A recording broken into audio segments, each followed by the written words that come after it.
sung before? 100%. And I did. I auditioned for the role of Gaston in the stage production of Beauty and the Beast. I had 4 weeks before the audition, so I figured, I'm just going to get some singing lessons, right? How hard can it be, right? Turns out it was pretty hard, and I was really bad for the first 4 weeks. In the very final lesson, I threw my arms up in the air, and I said to my teacher, all right, dude, you sing it, I'm going to copy you, right? And I did, and he was like, that's it, perfect, and I got the part.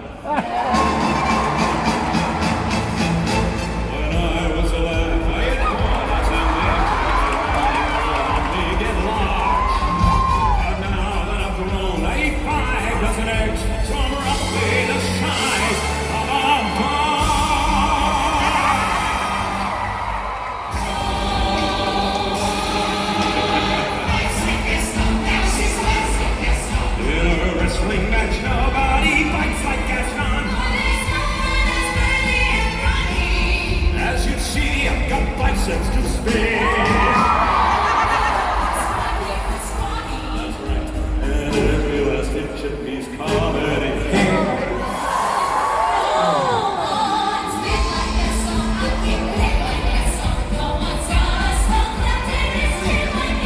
As a specimen, yes, I'm intimidating. Come on, dance. I did this 400 times.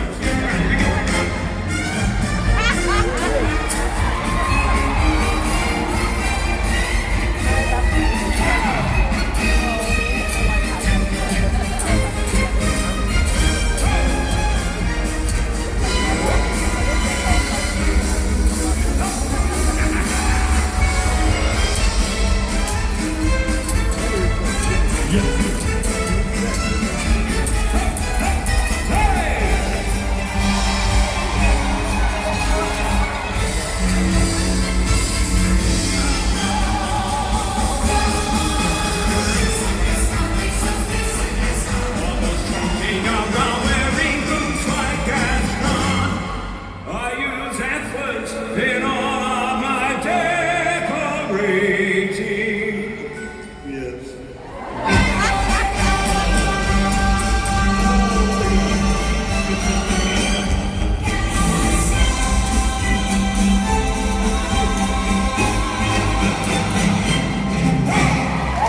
1995, very good year for me.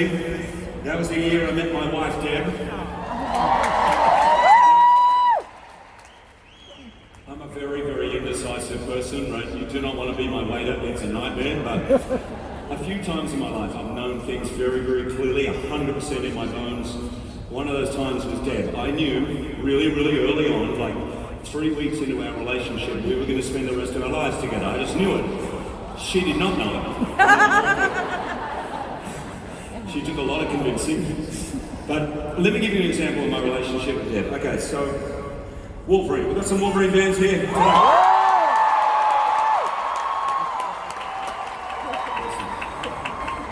I hope you're not only Wolverine fans, because it could be a long night, I'm just saying. But I know when I say Wolverine, right, a lot of people think of this.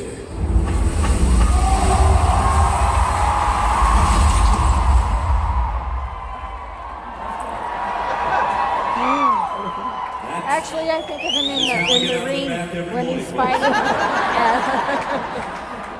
And he's standing there with his ass off. Think of the 9 movies or the 17 years, but let me take you back to the very beginning, to 1999, X-Men 1, 5 weeks into shooting, and I was on the verge of being fired. Really, I haven't told this story a lot for obvious reasons. The head of the studio pulled me aside, and at lunchtime one day, I thought we were just having a chat, and then he launched into this speech about how worried they were at the studio. He said I wasn't showing on camera what I had showed in the audition. That's right. He said it's like there's a lampshade over the light, right? And the very next day, the director pulled me aside, gave me the exact same speech, including the lampshade over the light metaphor, the whole thing. I'm freaking out. Clearly, they've been talking, right? This is clearly the speech you get before you get fired, right? And this was by far the biggest break in my career, right? And I was 29 or 30. I wasn't like a little kid, and I was freaking out. And I went home to Deb and I started complaining about everything and everyone, and she listened to me very, very patiently for about an hour. And finally, she took one look at me and she said, babe, trust yourself. You're worrying way too much about what everybody else is thinking. Focus on the character, trust your instincts, you got this. And she was right. To me, that is love, right? Someone who believes in you even when you don't really believe in yourself. And this is why he's the sexiest man alive.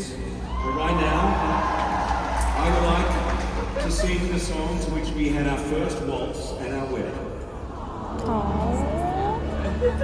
When somebody loves you, it's no good unless she loves you.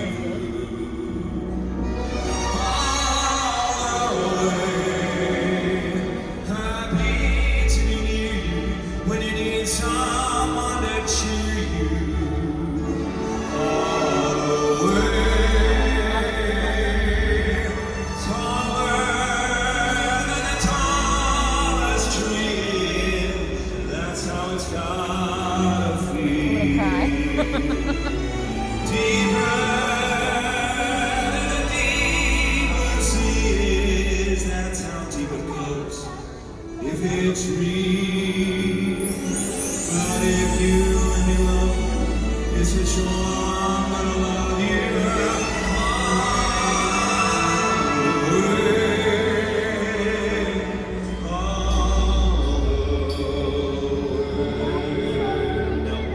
If I ever want to describe Deb to someone who has never met her, I love to tell the story of us at the Peninsula Hotel in Los Angeles. We were in their restaurant in the lobby. It's a very swanky restaurant, sitting in one of those booths, sitting next to each other.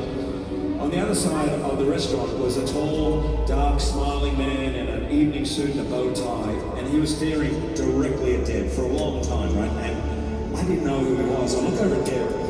Deb had this look on her face I've seen many times before. It's a look of panic. It's that, oh, I know this guy. What's his name? I can't even remember where I'm in, and this is so embarrassing. Please don't come over. Please don't come over. Please don't come over. Of course, he comes over directly towards us, right? And just as he's about to get his hand out towards the table, Deb can't take it any longer, right? She leaps up out of the booth and gives him this massive hug. And darling, how are you?